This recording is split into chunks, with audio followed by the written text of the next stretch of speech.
metaphysically, if you understand Sanatana Dharma, if you understand our deep scriptures, you understand our Upanishads, you understand the Bhagavad Gita, you understand the Puranas, also then determines the third pillar of what we bring into this life, which is our guna samskaras. And lastly, we are also born with some hidden potential, or let me call it latent potential. And you may be born restless, but do you have a lot of sthirata or stability inside you? You may be. Om Tridevi Bhyo Namaha. Welcome back to Trishakti Healing. Lots of love and blessings from my side.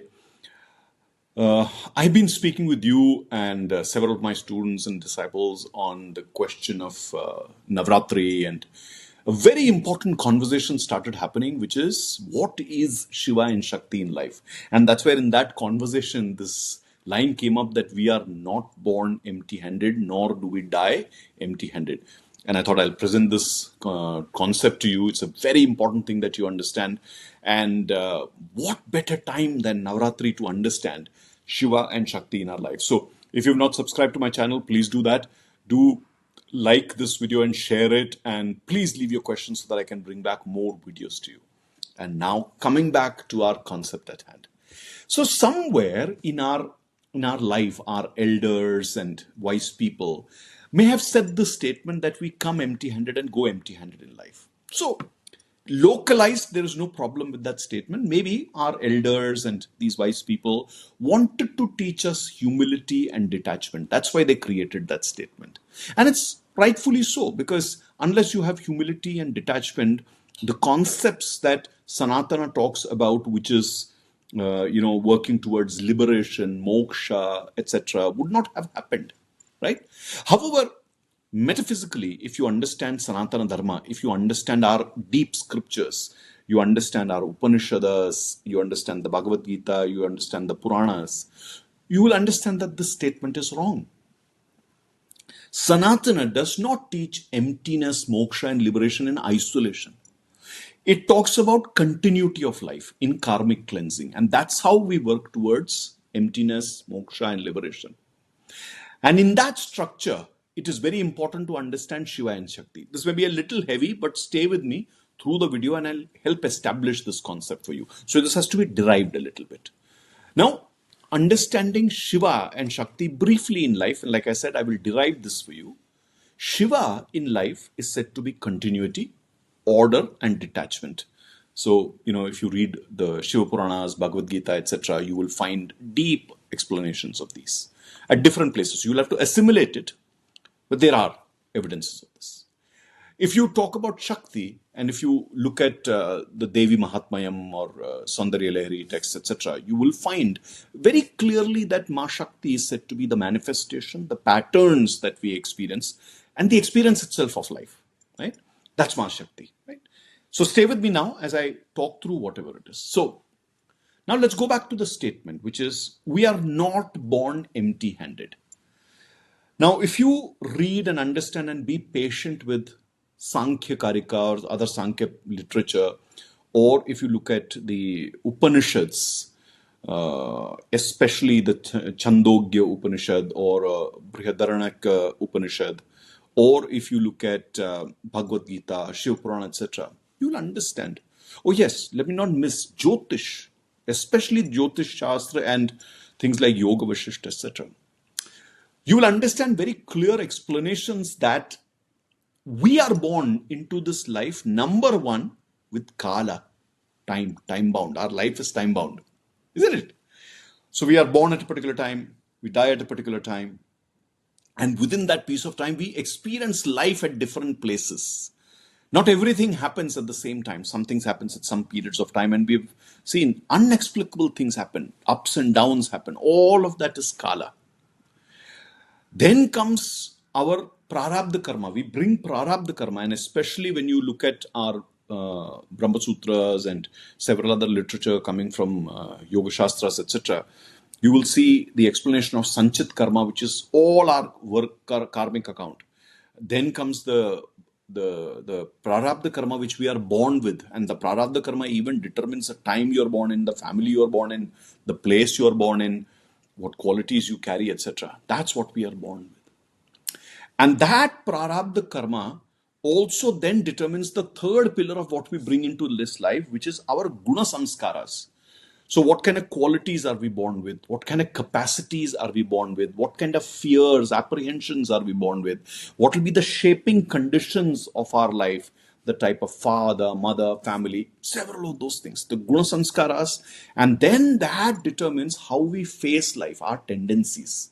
That's where the guna samskaras are very important. Gunas are the qualities, and samskaras are the virtues or the expression of those gunas in our life. And lastly, we are also born with some hidden potential, or let me call it latent potential. And broadly, this has three parts to it. One is the agami karma of our life, whatever is going to unfold in our life. That's a latent potential. What is also our bija rupa samskaras? There are some samskaras we may not have expressed yet. Like you may be born kind, but do you have qualities of cruelty? You may have. You may be born restless, but do you have a lot of sthirata or stability inside you? You may be.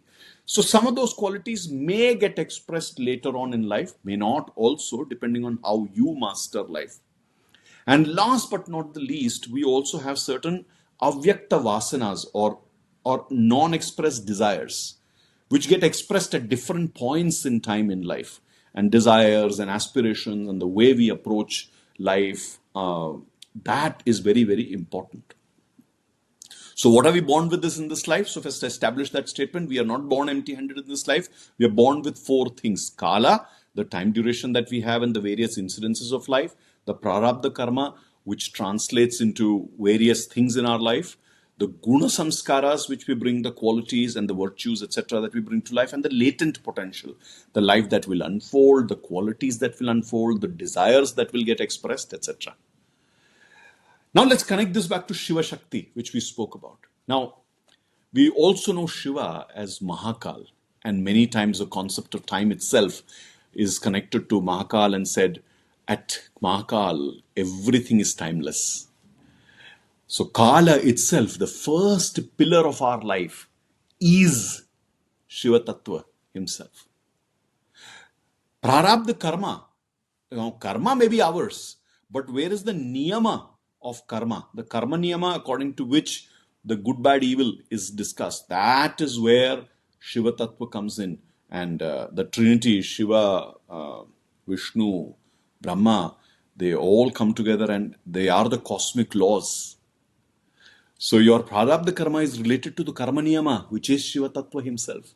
So now you see the Kala and the Karma Niyama, they are contributing what? What I told you right at the beginning of the video, the Shiva Tattva, which is continuity coming from Kala, the order coming from time and the Karma Niyama, and the Sakshi Bhav, the witnessing of life. So that comes from the Shiva Tattva. Because, and how witnessing comes in is that much of our life is subject to the time and effect. We may do our kriyas, but will we get the result or not is dependent on our kala and our prarabdha karma. And the other two qualities, which is guna samskaras and the avyakta karmas, which the latent potential that we have, the avyakta karma, the bij rupaka samskaras and the avyakta vasanas. Sankhya teaches us so powerfully that all these elements are expressions of Prakriti, Ma Shakti. It's the manifest form of Shakti in this world, in this life that we are experiencing. So that those two are Shakti Tattvas in our life. And that's where the manifestation, the patterning, the experience of our life is coming from. This, my friends, is Shiva and Shakti in our life. So our life itself in existence is Shiva and Shakti. The Kala and the Prarabdha Karma, the Karma Niyama is Shiva. Our guna, our constitution, our existence, our latent hidden potentials, all of that is Shakti. And that's where Shiva and Shakti are having this cosmic dance in this life. So if you have not learnt and understood what your own life is, have you actually been respectful towards Shiva and Shakti? No. And if you have not known Shiva and Shakti and how they are, have you respected your life? No. It's an interchange. That's why this requires extreme amount of focus, and truly we have to understand that Sanatana has given us so much of beautiful understanding of our life, which possibly is not there in modern science at all. And you must experience this to really understand this. So our birth is not a blank slate at all. It is an ongoing process of multiple lifetimes. So that's the first part of our statement, which is we are not born empty-handed. Now look at the other part of the statement, which is we are not going to go empty-handed also. What do we go with? The first thing we go with is the sum total of the karmas that we've had in this lifetime, which is our newly accumulated karmas.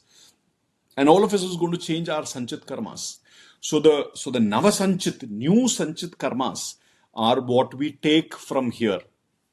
And that mathematics will happen of what is the offset according to the karma niyama, which again is the Shiva tattva that we take from here. So continuity of life comes from here. Then comes the modified guna samskara. So the guna samskaras we came from with in this world will get modified as we do various things. It changes us.